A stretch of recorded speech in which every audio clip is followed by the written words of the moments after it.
Good morning, fellow gardeners. Starshine says hello. So standard width, I widened my PROLINE MT 4x4. As you can see, it's dope now. Reason why you would do this, you get better handling, obviously. The car does jump a little better. The interesting about the PROLINE 4x4 MT Pro is when you're in the air, it actually jumps kind of like the Kraton.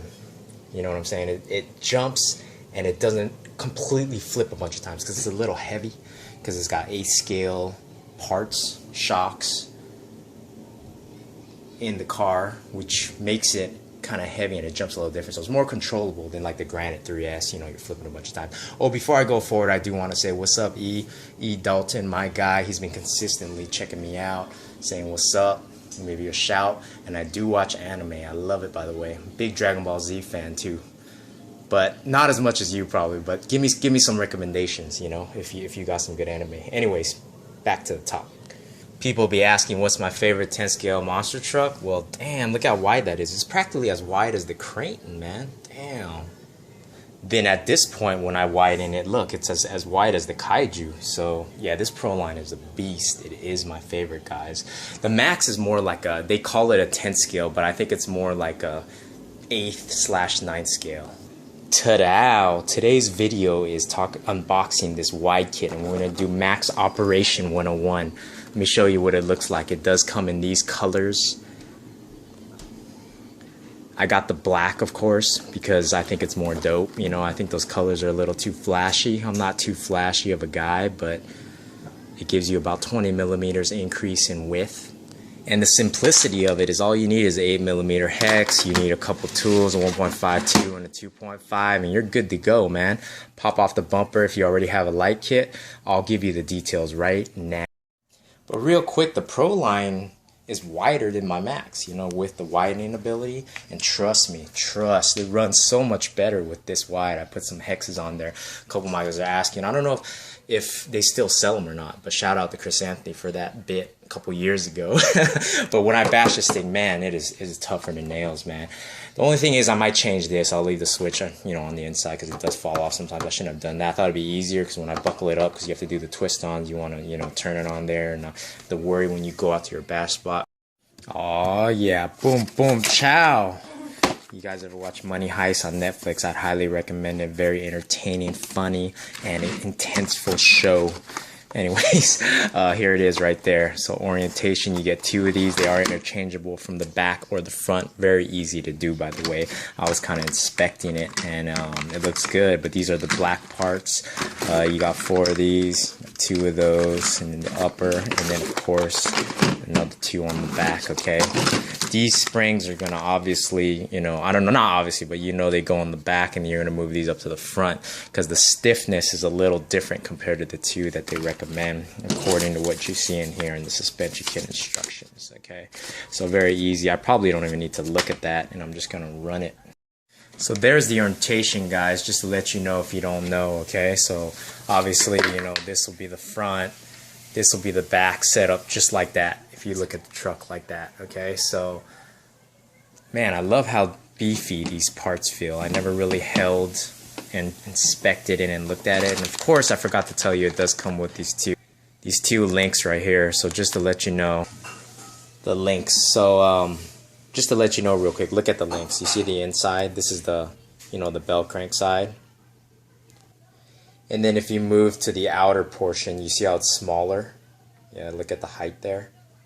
It's that, just don't forget the smaller portion goes on the outside on the steering knuckle or block or whatever you call it, on the back side of it, posterior aspect. So you would hook it up like on this side, okay, and then the inside you see the bigger part goes on the caster block side. I'm not caster block, the bell crank side, sorry. Yeah, so there you go. So anyways, yep. Oh, this is handy dandy. There's part numbers on here. So it comes with this little thing in case you need some extra part numbers, you broke or whatever like that. Of course, you can look in your manual too, but that's kind of cool. Just give me a little quick look at it if you took it off. Man, this thing's pretty easy, actually, just a couple screws. First things first, take these off. Take that screw off, boom, boom, boom. Or you know, underneath, you got these 4 right here, boom, boom.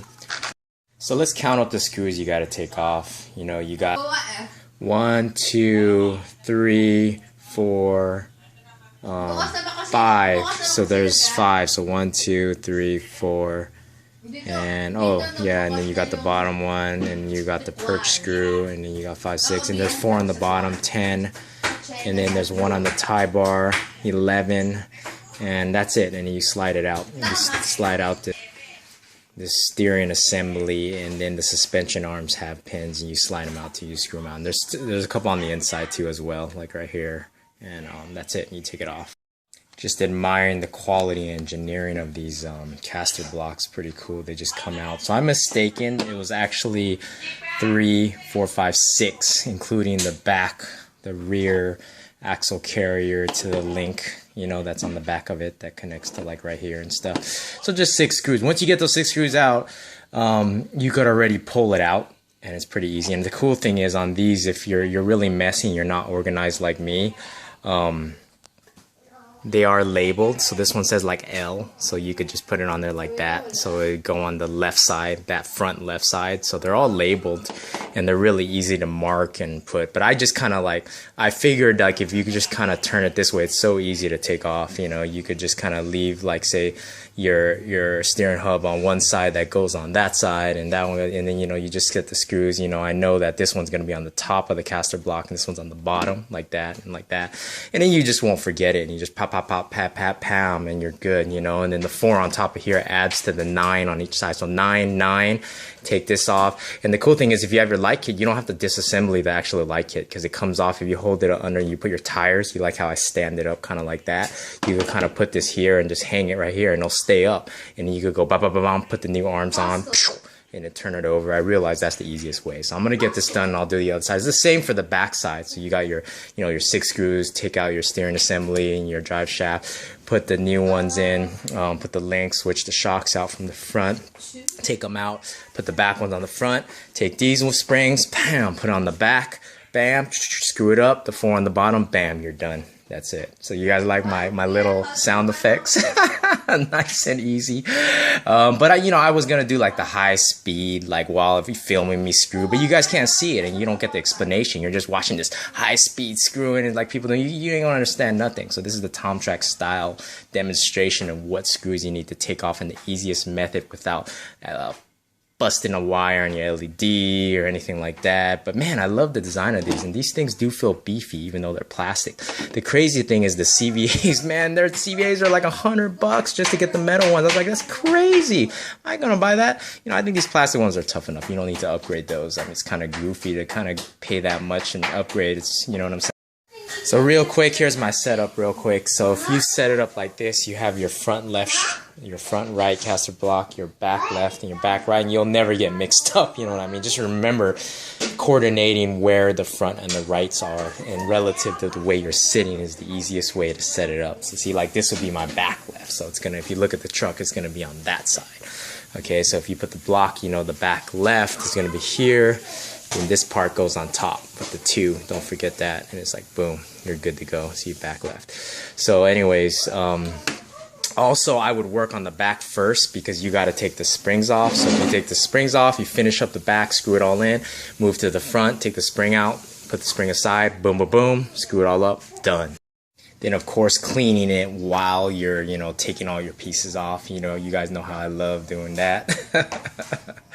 So yeah, you get your springs. See, I just took this spring off, throw it up front because I'm going to put it on there. Those springs are going to come off. Those new springs are going to come back here. Okay, so the rear, finish your rear, you're done. Okay, clean it up, get in the crevices, get in the cracks, put your new A-arms. The new A-arms are already going to, I mean the suspension arms are already going to look good, so you don't have to worry about cleaning those.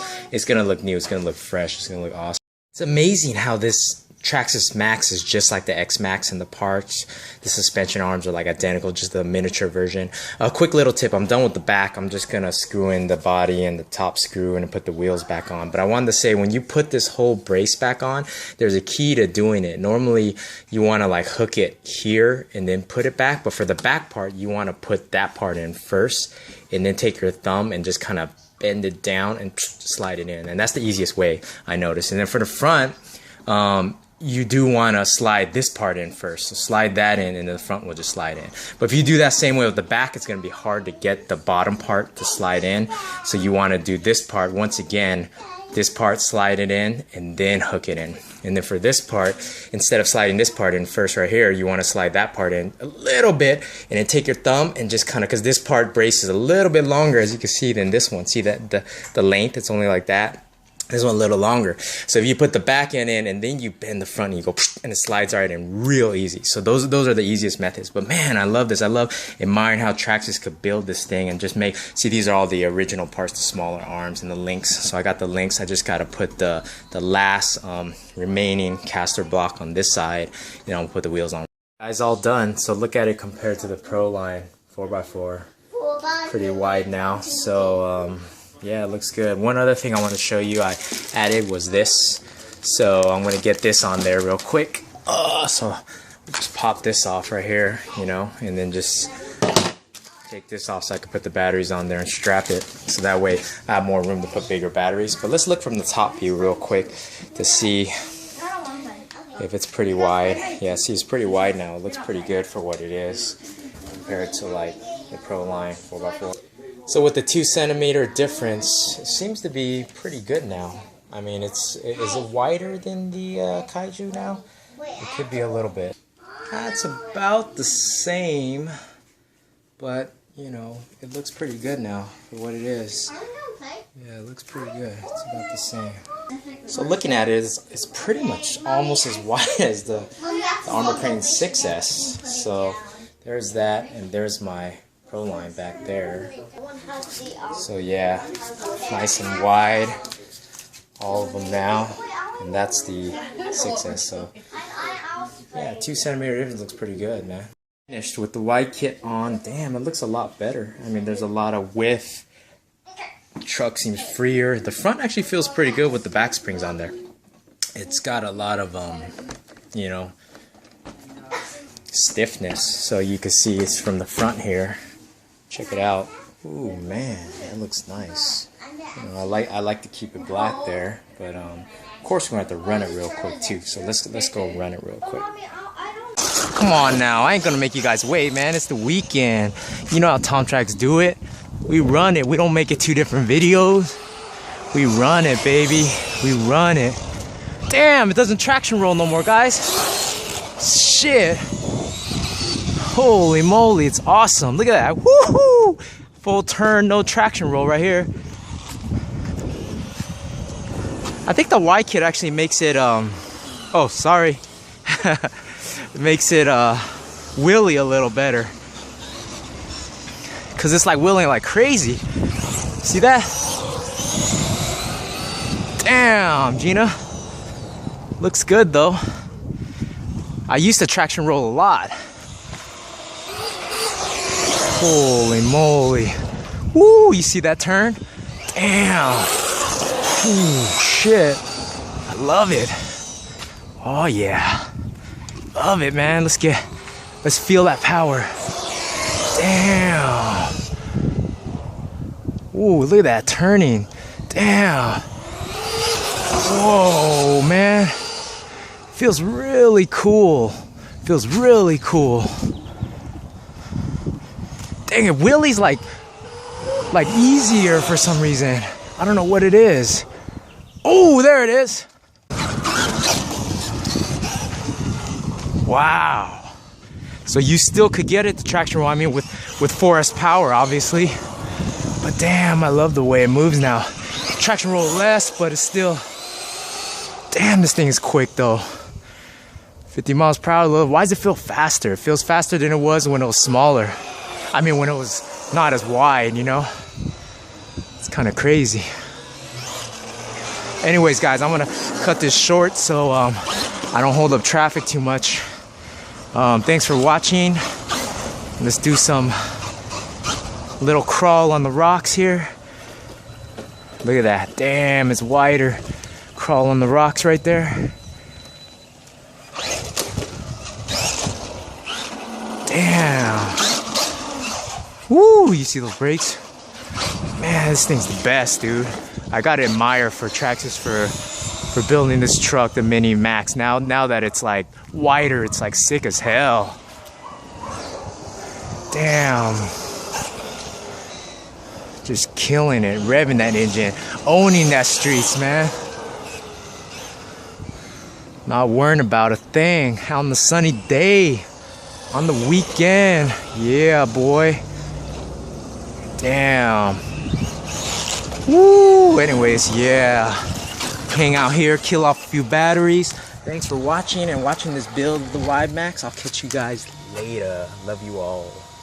Last thing real quick, these PureTech straps work pretty good. See, now I could get like a thicker, longer pack, you know, and put it in there and run it for a longer time, maybe like, you know, 45 minutes to an hour, and just enjoy this beast. You guys see Charlie in the Chocolate Factory, that new one with Johnny Depp, when he's like, "Hello, Earth, Starshine says hello." Like earlier, I was saying that was so goofy, man. That guy was so, man, I gotta say that's a hilarious movie. I watched it again the other day with my kids, and it was like crazy. Made me laugh like crazy. Anyways, it's pretty dope. Anyways, here's the Max looking with the body. One last look at the wide kit and how it performs. Not how it performs, but just how it looks. Those cleaning arms looking clean on a sunny day on the weekend. Yeah, boy. Real quick, guys, I forgot to tell you. So you want to see how it's a fold. This is 30 weight in the rear that I took off. You want to pour out half because it's 30 and put 70 weight. And then 70 divided, well, you know, the average with 30, when you mix it half and half, it becomes like 50 to 55, something like that. I think 50, and then it'll run real well. So that's why you guys saw me doing a ton of wheelies. I just wanted to show you that real quick. To avoid and better handling and better performance, you want to do this to both of the rear shocks, because you'll notice once you put it on, the rear will kind of sit a little lower and then the front kind of comes up. And if you like the wheeling like that, then that's fine, but if you want it to wheelie less, put a little stiffer oil and it'll perform a little better, and it won't wheelie right away on the man. It'll wheelie, but like kind of easing into it, you know what I mean?